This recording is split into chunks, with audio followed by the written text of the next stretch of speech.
(38년) 된 병자를 고치신 예수님이라는 제목으로 같이 좀 말씀을 나누겠습니다.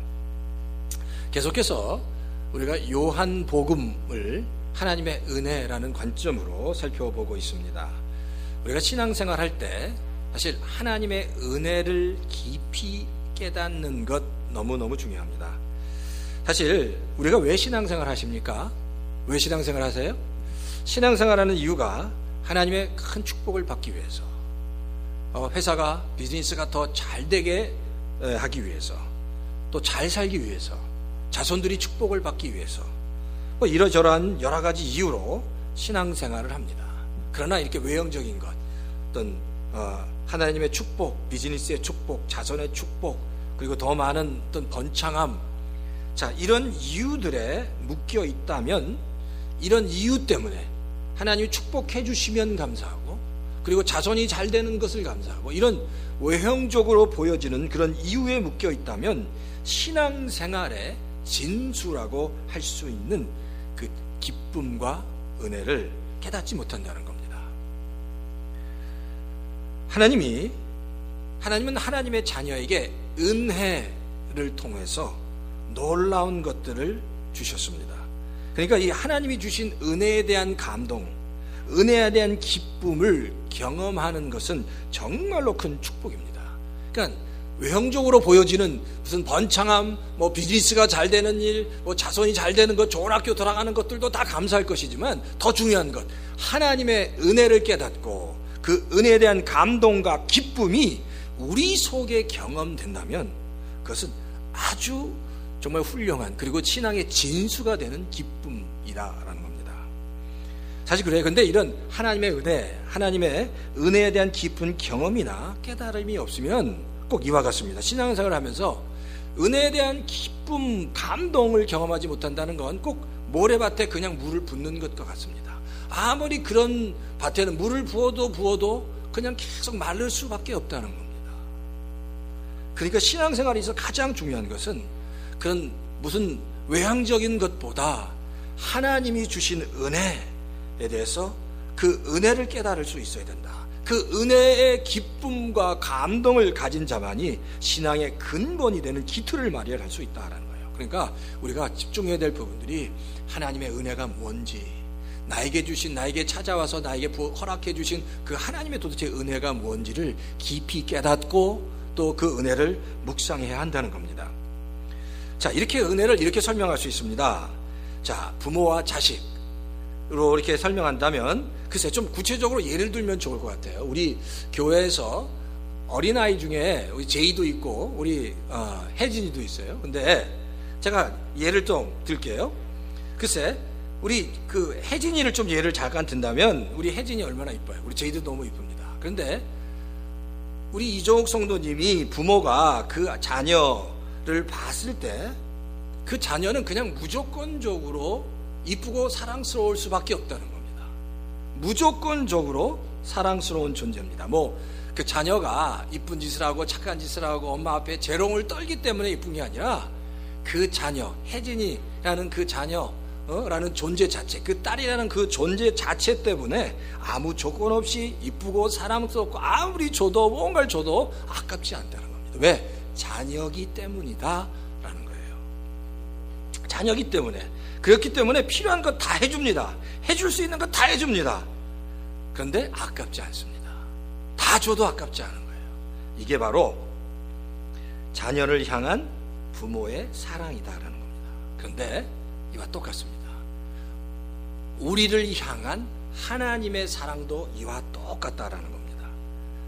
하나님은 우리에게 무슨 조건 때문에, 우리가 착하기 때문에, 순종하기 때문에, 말을 잘 듣기 때문이 아니라 그저 우리가 하나님의 자녀이기 때문에 하나님은 말로 다 할 수 없는 은혜를 우리에게 허락해 주셨다라는 겁니다. 근데 그거예요. 근데 아이들이 봤을 때 엄마가 그렇게 많이 사랑해 줬습니다. 많은 것들을 줬습니다. 주권 없이 다 부어줬다는 거예요. 근데 그렇게 부어줘도 혜진이가 어릴 때는, 자녀가 어릴 때는 그 부모가 얼마나 자기를 사랑하는지 알지 못합니다. 자기가 얼마나 내가 사랑을 받고 크고 있는지를 알지 못한다는 겁니다. 근데 나중에 커서 조금씩 철이 들어가면서 성장하게 되면 어머니의 사랑을 깨닫게 됩니다. 어머니의 사랑을 깨닫게 되면 그때 엄마가 자기를 얼마나 사랑했는지를 알게 된다는 겁니다. 그럼 그때 되면 엄마를 생각하면 가슴이 찡해지고 멍해지고 엄마가 나를 이렇게 많이 사랑해 줬구나 라는 사실을 깨닫게 된다는 겁니다. 근데 성도 역시 마찬가지라는, 그렇게 하나님의 큰 은혜를 받아도 어렸을 때는, 아직 신앙이 어렸을 때는 그 하나님의 큰 사랑을 깨닫지 못합니다. 여전히 나는 부족하다고 생각합니다. 그리고 때때로 하나님 막 불평합니다. 근데 신앙이 조금씩 성장하면서 자라가면서 철이 들면 그 하나님의 은혜가 깨달아지기 시작합니다. 하나님이 나를 얼마나 사랑하시는지, 정말 아무 자격이 없는, 사랑받을 자격이 없는 나를 왜 이렇게 많이 사랑해 주셨는지가 깨달아진다는 겁니다. 성장하면서 조금씩 성장하면서 그 하나님의 은혜가 깨달아진다는 겁니다. 오늘 우리가 본문을 읽었는데 본문을 통해서 한 두 가지 하나님의 은혜에 대한 영적인 교훈을 좀 얻었으면 좋겠습니다. 첫 번째는요, 오늘 본문이 보여주는 이 그림, 오늘 본문이 보여주는 그림 역시 하나님의 은혜에 관해서 설명하고 있다는 겁니다. 자, 오늘 본문에 보면 38년 된 병자가 나옵니다. 근데 38년 된 병자가 거하고 있는 곳이 어디냐면, 때는 유대인의 명절, 바로 이제 유월절입니다. 이때 그 예루살렘 옆에 양문이라는 것이 있고, 양문 옆에 베드자다, 또 우리가 베데스다라는 연못이 있습니다. 오늘 이제 그 배경이 그래요. 양문, 예루살렘 성전의 양문과 그리고 예루살렘 성전 양문 옆에 있는 베데스다라는 연못이 오늘 성경의 배경입니다. 자, 그런데 이 양문은요, 뭐 어떤 뜻을 가지고 있냐면, 하나님께 제사를 드리기 위해서는 그 제물들을 그 성전 안으로 보내야 되잖아요. 그 제물들이 들어가는 문입니다. 우리가 보통 쉽게이트라고 해서 보통 많은 제물들을 양으로 쓰기 때문에 양문이라고 부르는 겁니다. 자, 그러면 베데스다라는 연못이 있는데, 이 베데스다라는 뜻은 벳 그리고 헤세드라는 뜻입니다. 그게 합성어예요. 그래서 이 벳이라는 것은 집이고요, 그리고 헤세드라는 것은 은혜라는 뜻, 자비, 은혜라는 뜻입니다. 그러니까 베데스다라는 이 뜻은 은혜의 집이라고 불리는 연못이라는 겁니다. 자, 은혜의 집이라고 불리는 연못, 그러니까 이 배경이 예수 그리스도의 십자가를 상징하는 양문과 은혜의 집이라고 불리우는 연못이라는 거예요. 뭔가 좀 그림이 그려지고 있다는 겁니다. 그런데 하나님의 은혜를 상징하는 은혜의 집이라는 연못 안에는 세 종류의 사람이 있었다고 성경이 기록합니다. 자, 그 세 종류의 사람에 대해서 성경은 3절에 나오는데, 첫 번째는 눈먼 사람이다, 그리고 두 번째는 그리고 다리를 저는 사람이다, 그리고 세 번째는 중풍병자라고 성경이 기록합니다. 눈먼 사람, 다리를 저는 사람, 중풍병자, 이게 개역 성경에는 혈기 마른 자라고 표현되어 있습니다. 근데 이 세 종류의 병자는 구약에서는 어떻게 얘기하냐면, 하나님께 버림을 받은 사람들을 상징합니다. 소경된 자, 그리고 다리를 저는 자, 또 이 다 하나님의 버림을 받은 사람들을 상징하는 병들입니다. 근데 그 이유는 뭐냐면, 이들이 가지고 있는 질병이 정말로 회복하기 힘든 중한 병이기 때문에 그렇게 표현되고 있다는 겁니다. 그러니까 이 베데스다, 은혜의 집이라고 불리는 이 연못에는 정말 중한 병들을 갖고 있는 사람들이 다 모여 있었다라는 겁니다. 자, 그런데 보세요. 그러면 이들이 왜 은혜의 집이라고 불리우는 연못에 있었냐라는 거예요. 이들이 왜 여기 다 모여 있냐는 겁니다. 그 이유는 베데스다 연못가에 아무도 모르는 때, 물이 움직일 때, 물이 동할 때 제일 먼저 그곳에 들어간 사람이 왜 병이 낫는다는 전설이 있기 때문이다라는 겁니다. 자, 그런 전설이 있기 때문에 그 은혜의 집이라고 불리우는 베데스다 연못가에 그렇게 중한 병을 가진 사람들이 다 모여 있었다라는 겁니다. 근데 성경에 보면 이런 세 종류의 병자들이 사실 이들은 마지막의 희망을 붙잡기 위해서 이곳에 와 있는 사람들이었습니다. 마지막 희망, 정말 마지막 희망을 가지고 이 땅에 바로 이곳에 온 겁니다. 그런데 사실 이들이 물이 움직일 때 가장 먼저 들어갈 가능성이 없는 사람이기도 합니다. 왜냐하면 소경된 사람이 물이 동하는 걸 어떻게 알 수 있어요? 누군가 들어서 알게 될 텐데 그 사람이 어떻게 맨 먼저 들어갈 수 있냐는 거예요. 다리를 저는 사람이 어떻게 빨리 그 안에 들어갈 수 있냐는 거예요. 혈기 마른 자, 중풍병자가 제대로 걷지도 못하고 서지도 못하는데 어떻게 제일 먼저 그곳에 들어갈 수 있냐는 거예요. 그러니까 사실 이 세 종류의 사람은 그곳에 들어갈 수 없는, 사실 전혀 희망이 없는 사람들이었다라는 겁니다. 전혀 가능성이 없는 사람. 근데 그럼에도 불구하고 그들은 그 마지막 희망을 가지고 바로 이 베데스다, 은혜의 집이라고 불리우는 연못에 모여 있었던 정말로 불쌍한 사람들이었다라는 겁니다.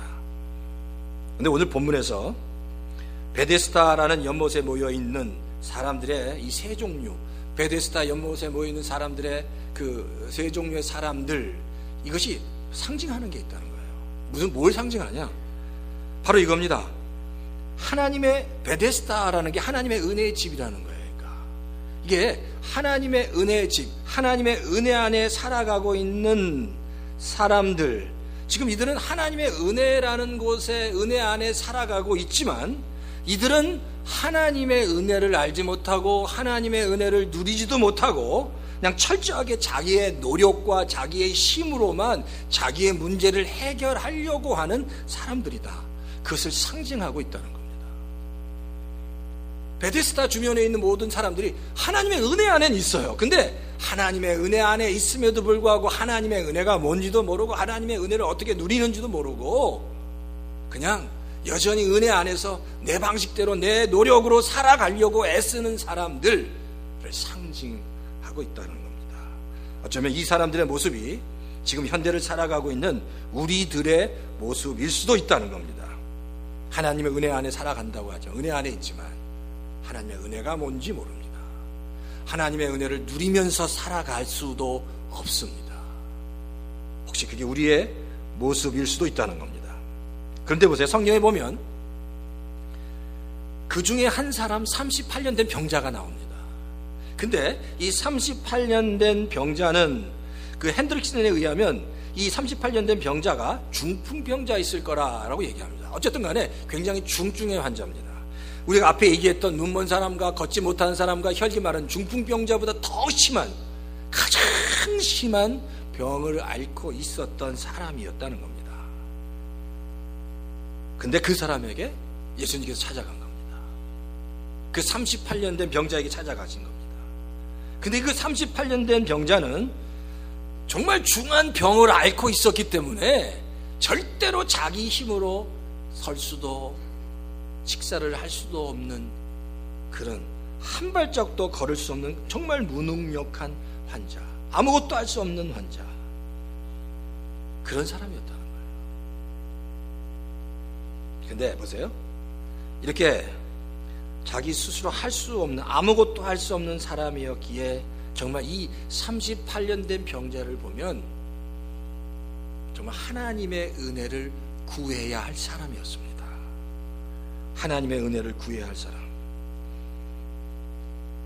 내 성경에 이 베데스다라는 연못에 그 38년 된 병자의 주님이 찾아가십니다. 주님이 그에게 찾아갔다라고 성경이 얘기합니다. 그리고 7절에 보니까 예수님이 그에게 묻습니다. 뭐라고 묻어요? 한번 7절 한번 보시겠어요? 한번 7절 한번 보십시오. 자, 요한복음 5장 7절에 보면 6절입니다. 6절에 보면 예수님이 이렇게 묻으세요. 자, 6절 한번, 예수께서 누워있는 그 사람을 보시고 또 이미 오랜 세월 그렇게 보내고 있는 것을 아시고 물으셨다. 뭐라고요? 낫고 싶으냐? 네가 낫고 싶으냐라고 묻고 계신다는 겁니다. 근데 보십시오. 예수님이 네가 정말 낫고 싶으냐? 라고 물으셨을 때 정말 이 정도 절망적이었다면, 38년 동안 계속 아파서 아무 희망이 없었다면, 최소한 이 정도 고통당했다면 주님이 내가 낫고자 싶으냐, 낫기를 원하느냐 라고 물으셨을 때 뭐라고 얘기해야 될까요? 그렇습니다. 내가 수없이 많은 의사를 거쳐갖고 수없이 많은 방법으로 병을 고쳐보려고 했는데 내가 아무런 차도가 없습니다. 아무 방법이 없습니다. 그러면서 어떻게 낫고 싶으냐 그럴 때, 주님 제가 낫기를 원합니다. 사실 이렇게 얘기하는 게 정상이라는 거예요. 내가 낫기를 원합니다. 수없이 많은 의사도, 수없이 많은 의료적인 방법으로도 내가 고치지 못했는데 내가 주님 낫고자 원합니다. 낫기를 원합니다. 나를 고쳐주십시오. 낫게 해주십시오 라고 주님께 붙잡아야 되는 거예요.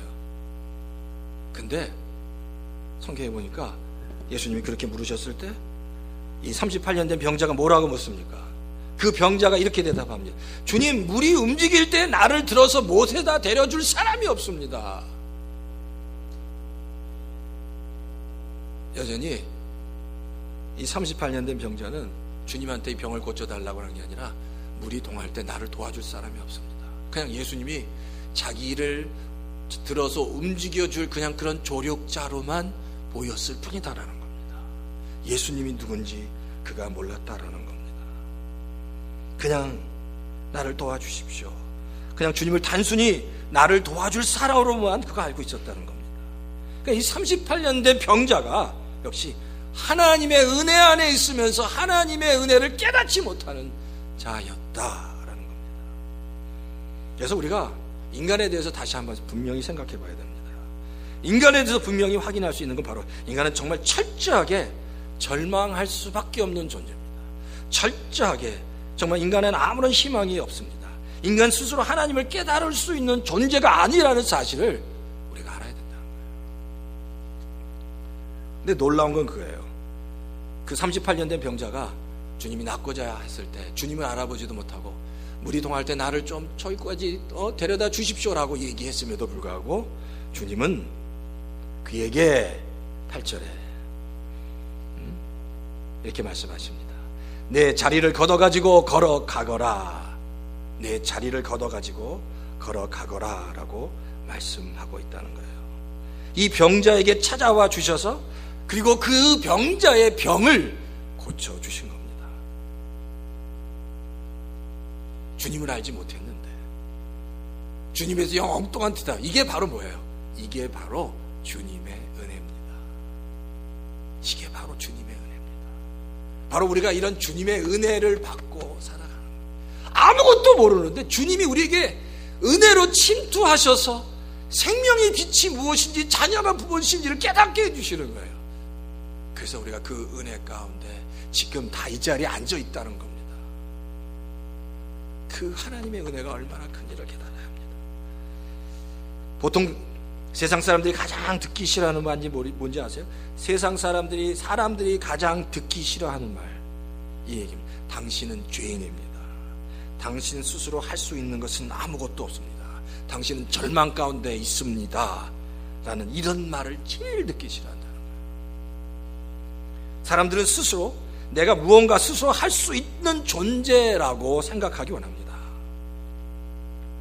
내 스스로 무언가를 할 수 있는 존재, 또 내 스스로에 대한 자부심을 갖기 원한다는 겁니다.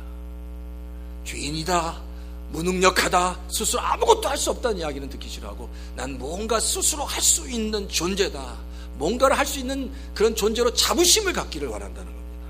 근데 미안하지만 우리 스스로가 아무것도 할 수 없는 존재라는 것을 깨달아야 복음의 핵심을 깨달을 수 있다는 겁니다. 하나님 앞에서 나는 아무것도 할 수 없는 존재입니다라는 것을 내가 스스로 깨달아야 복음을 이해할 수 있다는 겁니다. 이 얘기가 비즈니스를 하는데 나는 아무것도 하는 바보입니다라는 얘기가 아닙니다. 하나님 앞에서 내가 어떤 존재인지를 깨달아야 그때부터 하나님의 은혜가 깨달아지고 복음의 핵심이 깨달아진다는 겁니다. 그러니까 내가 누구인지를 알아야 합니다. 이걸 고백하지 않으면, 내가 분명히 누구인지를 고백하지 않으면 복음을 깨달을 수 없다라는 겁니다. 은혜를 깨달은 한 시인이 이렇게 고백합니다. 제가 읽어드릴 잘 들어보세요. 은혜를 깨달은 한 시인의 고백입니다. 하나님의 은혜란 말만 들어도 감정의 둑이 무너진다. 죄인일 수밖에 없는 나를 강권적으로 만나 주시고 죄를 용서해 주시고 자녀로 삼아 주신 놀라운 사랑을 아무런 노력 없이 선물로 받았기 때문이다. 은혜란 말로 담아내기엔 부족하지만 달리 표현할 또한 말을 찾기 힘들다. 하지만 은혜를 깨닫기 전에는 나 역시 그랬다. 내 삶이 바쁘다는 핑계로 정말 오랜 시간을 주님을 기다리시게 했다.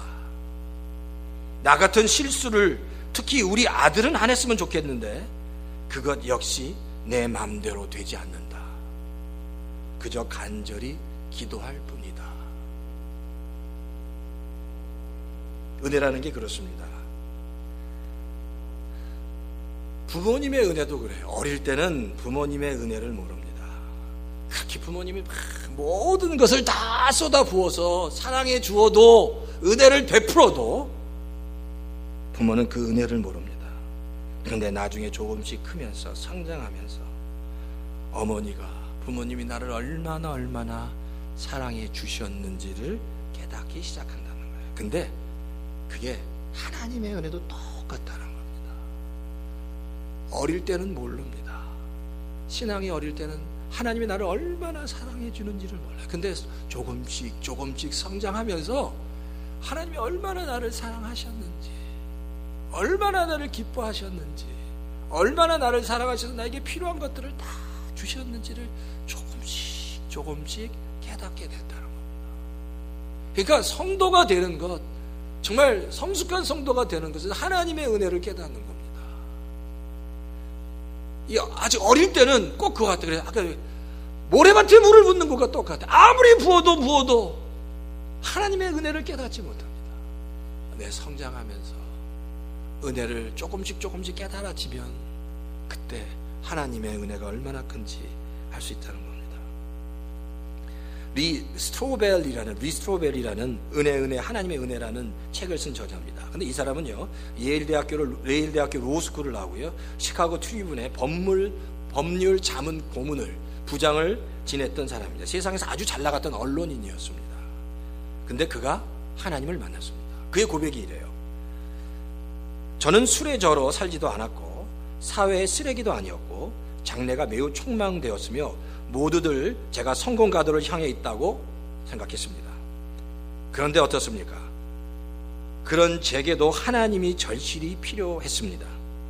알고 보니 식탁에서 예절 바르고 학교에서 A학점 받고 공손하게 말하고 사람들을 친절하게 대하는 것 따위는 모두 아주 사소한 문제였습니다. 사실 저는 거룩하신 하나님께 반항하고 있었습니다.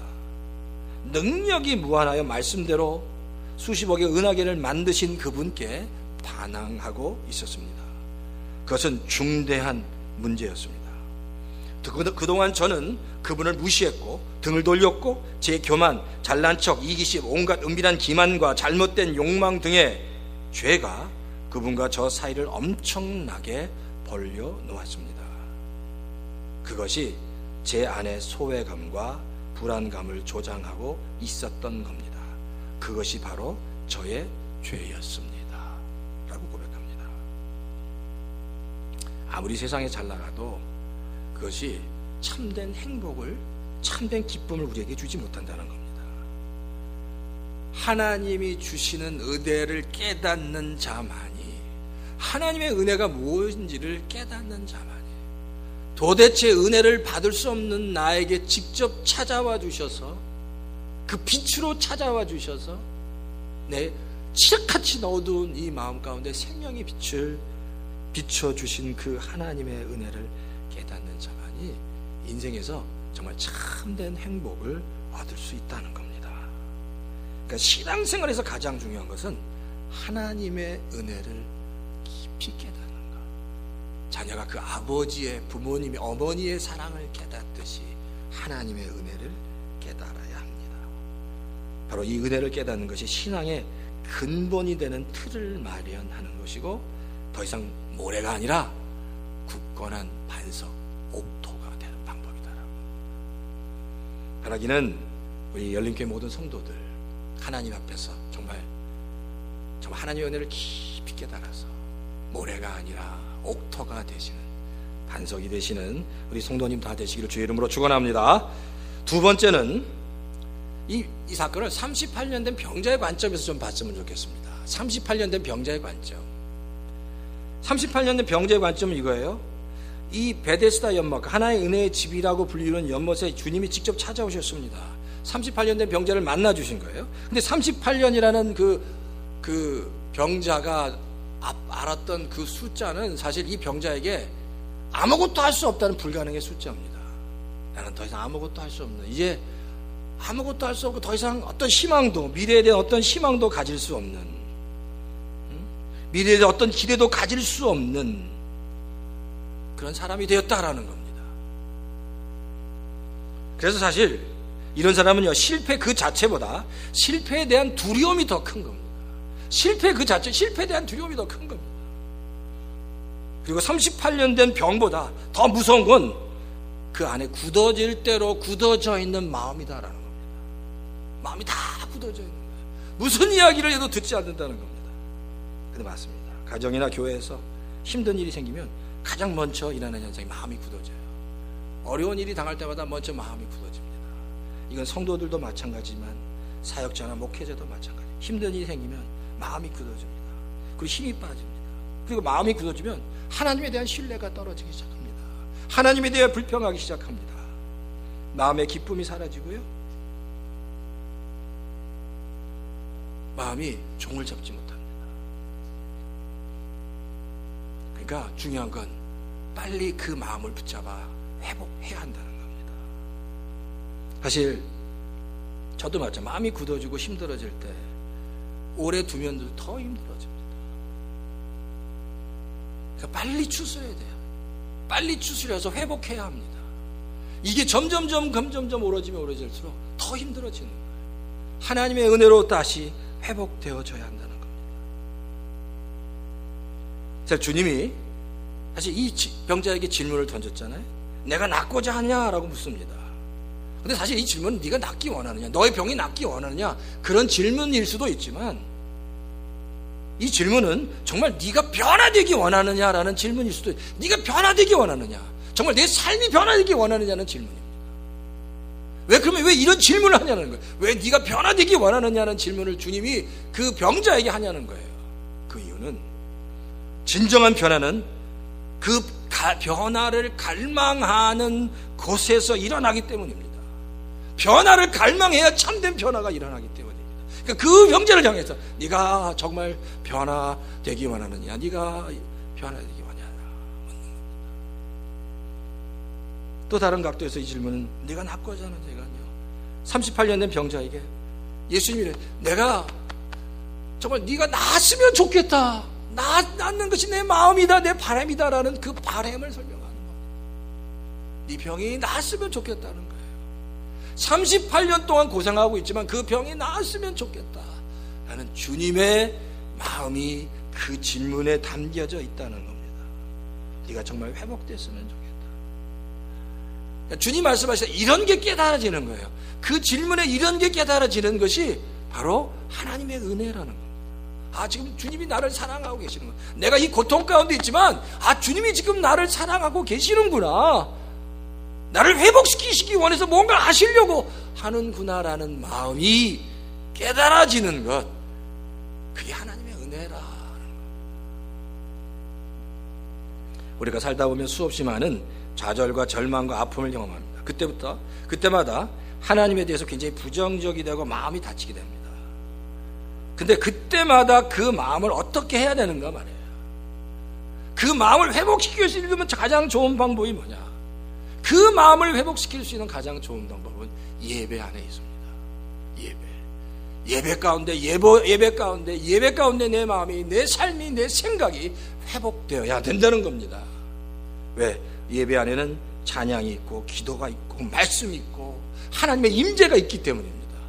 그러니까 이 예배 가운데, 찬양 가운데, 기도 가운데 말씀을 들으면서 하나님의 임재 안에서 내 굳어진 다친 마음이 회복되어져야 한다는 겁니다. 그래서 다시 활짝 열려야 합니다. 찬양하면서 기도하면서 말씀을 들으면서 마음을 열어야 합니다. 마음을 회복해야 합니다. 그래야 내가 사는 겁니다. 내가 일어날 수 있는 겁니다. 38년 된 병자가 일어나듯이 내가 일어날 수 있다는 겁니다. 우리 안에 하나님의 은혜를 채워야 돼요. 하나님의 은혜를 채워야 합니다. 성령 충만하게 해야 합니다. 생명의 빛을 채워야 한다는 겁니다. 그래서 우리의 고백이 이 예배의 자리에, 하나님, 이 예배 자리에 내가 하나님 앞에 나갑니다. 임재 가운데 나갑니다. 하나님, 나를 회복시켜 주십시오. 내 상처를, 내 아픔을, 다친 마음을, 이러이러한 문제들을 하나님 회복시켜 주십시오. 내가 진정으로 하나님의 은혜를 깨닫게 해 주십시오. 더 깊이 하나님의 은혜를 깨닫게 해 주십시오라는 그 고백, 그 갈망이 우리에게 있어야 되는 거예요. 그 고백, 은혜에 대한 그 경험이 우리를 모래밭에서 옥토밭으로 만든다는 겁니다. 그래서 제가 이런 찬양을 좀 불러봤으면 좋겠습니다. 이곳에, 이게 하늘문을 여소서인데 후렴이 바로 이곳에 오셔서 이곳에 앉으소서, 이곳에서 드리는 예배를 받으소서. 주님의 이름이, 주님의 이름만이, 오직 주의 이름만 이곳에 있습니다. 이곳에 오셔서 이곳에 앉으소서, 이곳에서 드리는 예배를 받으십시오. 주님의 이름이, 주님의 이름만이, 오직 주님의 이름만 이곳에서 드러나기 원합니다 라고 주님의 이름을 부르면서 예배 가운데, 하나님의 임재 가운데 들어가야 한다는 겁니다. 내가, 주님, 내가 하나님의 그 놀라운 은혜를 경험하기 원합니다. 그 은혜가 있으면, 그 은혜를 경험하면 어떤 비바람이 와도 나는 능히 이길 수 있습니다. 이곳에 찾아와 주십시오. 내가 주님의 임재 가운데 이 예배를 통해서 들어갑니다. 말씀해 주십시오. 이 신앙과 이 믿음, 이게 중요합니다. 이 믿음 소유하시는 우리 얼바인, 우리 열린교회 모든 성도들 다 되시기를 주의 이름으로 축원합니다.